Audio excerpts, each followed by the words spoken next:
যে ইম্যাচিউর ছিল বা ওর মধ্যে যে গ্রুমিংটার অভাব ছিল বিকজ অফ দ্য পরিবেশ আর ও কোথায় বড় হয়েছে বা ও কোথায় লেখাপড়া করেছে বা ওর মেলামেশার জায়গাটা, সেই গ্রুমিংটা আমি করিয়ে দিয়েছি। সেটাই আমি বোঝাতে চেয়েছিলাম যে একটা মানুষকে একটা সোসাইটিতে চলতে হলে কিছু নর্মস ভ্যালুজ এগুলো মানতে হয়, যেগুলো ও ওই অবস্থায় হয়তো তখনও শিখতে পারেনি। সেই জিনিসটা আমি বলছি, পথ থেকে কুড়িয়ে পেয়েছে। ও তো দরজা লাগিয়ে দিয়েছে, তো দরজা লাগানোর ওই পাশে ব্যক্তিকে তো আমি বলতে পারিনি, হ্যাঁ বলতে পারি না। আর ওকে যতটুকু চিনি, ও যখন রেগে থাকে তখন যদি আমি রোমান্টিক হইতে চাই তাহলে আমি উল্টা আবার ওই দিনের মতো মাইর খাবো, দরকার নাই তো। কিছু না, এটা পাবলিক, যেহেতু পাবলিক ফিগার এই জন্য। মামুনকে আমি দেখিনি এর মধ্যে কারো ইন্টারভিউ দিতে। মামুন গ্রামে আপনাদের সাথে ইন্টারভিউ দিয়েছিল। আর এরপরে আমার সাথে অনেক সাংবাদিকদেরই একটা অ্যাপয়েন্টমেন্ট করা হয়েছে। তারা টাইম চেয়েছেন, আমি টাইম দিয়েছি এবং আমি যাদেরকে কমিটমেন্ট দিই আমি কমিটমেন্টটা রাখার চেষ্টা করি, সেটা যে এই সিচুয়েশনেই হোক না কেন। বাট কাদা ছোড়াছড়ি আমার মনে হয় না আমি এখন আর করছি। একটা জায়গায় একদিন একটা সিচুয়েশনে বসে রেগে গিয়ে কিছু কথা বলেছিলাম ওই ওই প্রেক্ষিতে, বাট ওটার পরে আর কখনো বলা হয়নি। ঢাকার বাড়িটার ব্যাপারে তো আপনাদেরকে আগেই বলেছি, আগের ইন্টারভিউটা, যে এটা আসলে আমার বাবার বাড়ি। আর ওইভাবে আমি বললেই ঠাস করে লিখে দেওয়া অসম্ভব না, এবং মামুন এই বাড়িটাও চাইনি। এই বাড়িটার কথা আমরা কখনো মানে আমাদের দুজনের প্রসঙ্গে আসে নাই আর কি। তো ওর যদি মনে হয় যে একটা সংসার টিকায় রাখার জন্য একটা বাড়ি তার নামে হওয়া দরকার, তাহলে একটা লাইফ পার্টনারের চাহিদা অনুযায়ী সেটা করা যেতেই পারে। সেটা কোনো আমার কাছে খুব একটা বিগ ডিল মনে হয় না। বাট এই বাড়িটার কথা আমাদের দুজনের ঝগড়া প্রসঙ্গে কখনোই আসে না। যে বাড়িটার কথা আপনি ইন্ডিকেট করছেন এটা কখনোই আসেনি। একই, ওর ওর কাছে যেই লাইন পাবেন আমার কাছে ওই লাইনই পাবেন, বিকজ ওইটাই হয়েছিল। আমি চলে আসলাম কারণ আমি এই অবস্থানটা আপনাদেরকে একটা ভিডিওতে বা কারো সাথে আমি শেয়ার করেছি।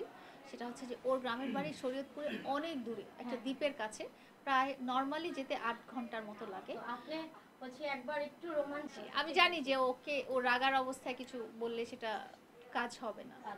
আমি তো কাদা ছোড়াছুড়ি করছি না, মামুনও কাদা ছোড়াছুড়ি করছে না।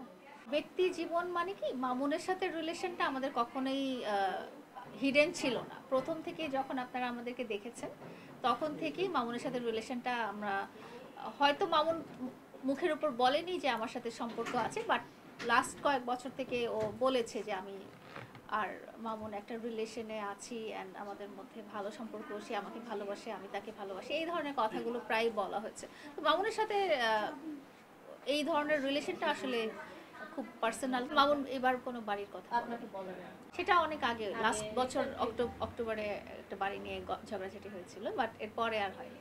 ব্যাপারটা আসলে যেটা আপনারা তো বুঝে গেছেনই, আপনারা তো সবসময় আমার ইন্টারভিউ নিয়ে আসছেন, আমাকে এমনি পার্সোনালি দেখে আসছেন।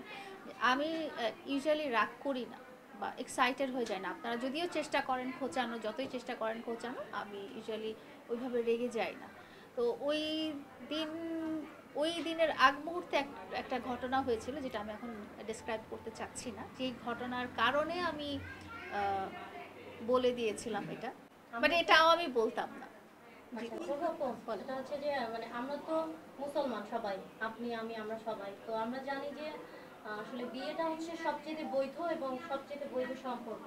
তা আপনার মামুনের জীবন কাহিনীটা একদম ওপেন প্ল্যাটফর্ম, মানে মিডিয়া জগতে সবকিছুই আপনারা মিডিয়ার সামনে নিয়ে আসেন, মানে ঝগড়া ঝাঁটি খুনসুটি উপরতলা নিচতলা সবটা একদম বাড়ি টাড়ি, তো এত কিছু ক্লিয়ার করতেন, বাট এই জিনিসটা কেন আপনি শুধু বারবার মামুনের দিকে ইঙ্গিত দেন? বিয়ের কথাটা আসলে মামুনের দিকে বলে হবে না হলে না, না মামুনের দিকেও ইঙ্গিত দেই না।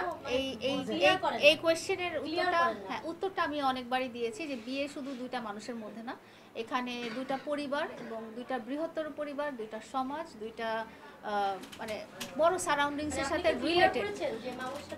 সো এটা ক্লিয়ার করতে হলে আমাদের অনেক এখনো কাঠখড় পুরাইতে হবে যে কি হয়েছে। এইটাকে আপনারা সময় হলে দেখতে পাবেন, সময়ের জন্য রাইট টাইমের জন্য। আল্লাহ তাআলাই জানে উনি ভাগ্যে কি রেখেছেন, যেহেতু ফিউচারের কথা আমরা এখন পর্যন্ত বলতে পারি না। সো উনি কি রেখেছেন অ্যান্ড কি করবেন সেটা আল্লাহ তাআলাই জানেন। আর এটা আমার খুবই ভালো ফিলিংস, কারণ আমি সবসময় চেয়েছি যে সে এস্টাবলিশড হোক।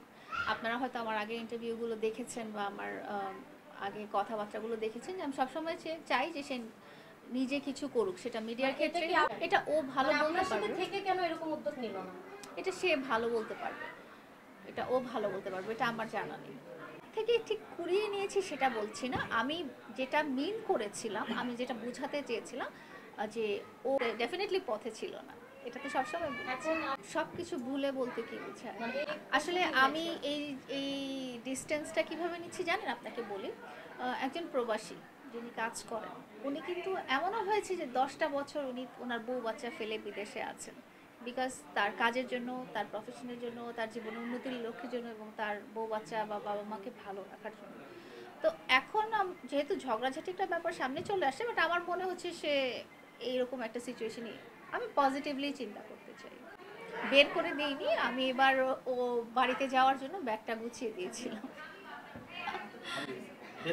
বের করে এইভাবে মানে যে বের করে দেওয়া কথাটা যতটা রুড, জিনিসটা ওরকম ছিল না। আমার আমি যেটা আগেও ক্ল্যারিফাই করেছি, যে আমি বলেছি যে তুমি তো ঝগড়াঝাটি করলে চলে যাওয়ার কথাই বলো, তো তুমি এবার বাড়িতে যাও, আমি তোমার ব্যাগটা গুছিয়ে দিচ্ছি। আমাদের আমাদের দুজনের মধ্যে না একটা আলাদা কেমিস্ট্রি আছে, যেটা হ্যাঁ যেটা আসলে দূর থেকে বোঝা সম্ভব না। মানে হাজার ঝগড়াঝাটির মধ্যেও দেখা যায় যে আমরা কোনো না কোনোভাবে একজন আরেকজনের সাথে মেন্টালি কানেক্টেড থাকি। তো এইটা ফান হিসেবেই ধরে নেন, এটা ওকে খোঁচানোর জন্য, ওটা ও বুঝছে যে ফান হিসেবে, না হলেও ঠিক আছে ফান বুঝলাম, কিন্তু উনি যে কমেন্টটা লিখছে এটা হ্যাঁ। মানে আসলে কি সত্যি যে আপনি বের ও করে ওটা অভিমান থেকে বলেছে, অভিমান। অবশ্যই এটা তো পড়লেই বুঝতে পারবে যে কেউ যেটা অভিমান থেকে বলে। ওকে আমি জান বলে ডাকি। আর আপনার জান আপনাকে কি বলে ডাকে? ও আমাকে জান বলে ডাকে। মানে একটা লাইফ পার্টনারে কি হয়, আপনার যেটা সেটা আপনার ওয়াইফেরই। এখন আপনার গাড়িটা আপনার নামে থাকলেও গাড়িটা কিন্তু আপনার ওয়াইফই ব্যবহার করে, হ্যাঁ, বা আপনার বাচ্চারা ব্যবহার করে। এখানে কিন্তু তারা চিন্তা করে না যে গাড়িটা আমার হাজবেন্ডের নামে, আমি কেন চড়বো বা এটা সেটা। লাইফ পার্টনারের ক্ষেত্রে এরকম আমার তোমার এই জিনিসটা আসলে হয় না। না সবারই তো যেমন এটা আমারও হতে পারতো যে গ্রামের বাড়িটা তুমি আমার নামে লিখে দাও, এটা তো আমারও হতে পারতো, বাট এরকম তো কখনো এটা আপনারা। আপনার মানে এই হ্যাঁ। প্রশ্নগুলো আপনার দিক থেকে কখনোই আসে না, তাহলে প্রিন্স মামুনের দিক থেকে কেন বারবার আসে? প্রিন্স মামুন তো কখনো এই বাড়ি আসলে চাইনি। তাহলে এই কথাগুলো আসেই কেন? সাংবাদিকরা বানাইছে। ও চাইলে মামুন দিব, এখন স্বয়ংসম্পূর্ণ। ও চাইলে দিব। ও মামুন স্বয়ংসম্পূর্ণ না হলেও ও যদি এই বাড়িটা চায়, এত কিছু যখন দেওয়া গেছে, তখন এই বাড়িটা দিতেও তো কোনো সমস্যা নেই। মানে আপুর ভালোবাসার কাছে বাড়িও একটা সিম্পল আচ্ছা। ব্যাপার। ভালোবাসার কাছে আসলে ম্যাটেরিয়ালিস্টিক জিনিস কোনো ব্যাপারই না, যে এটা সেটা আমার সামর্থ্যের মধ্যে থাকলে আমি তো অবশ্যই দেবো।